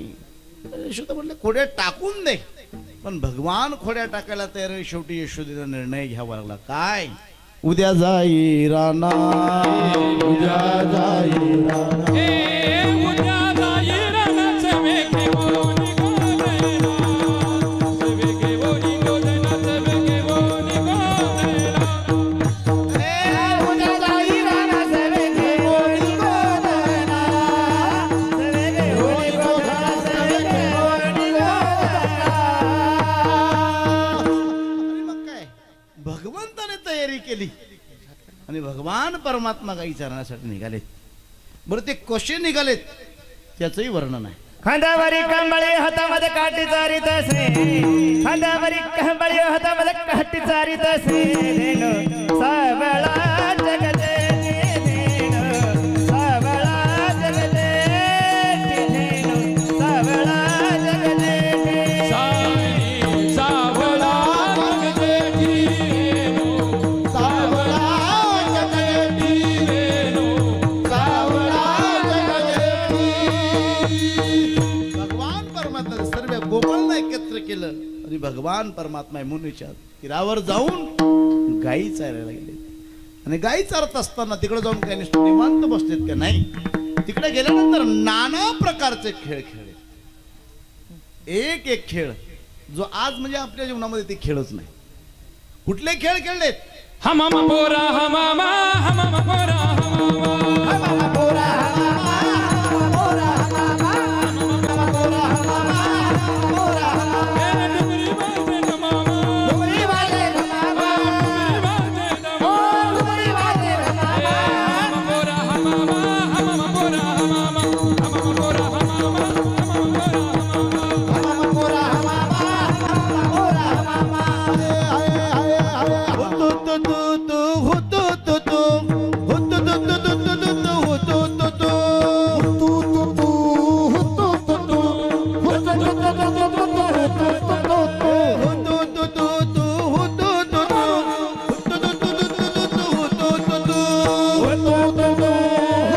तो तो तो, होतो तो तो.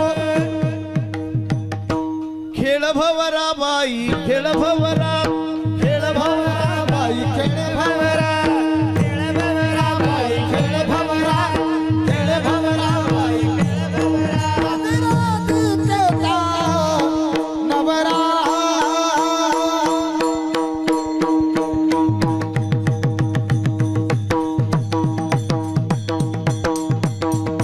खेळ भवरा बाई, खेळ भवरा, खेळ भवरा बाई, खेळ भवरा, खेळ भवरा बाई, खेळ भवरा, खेळ भवरा.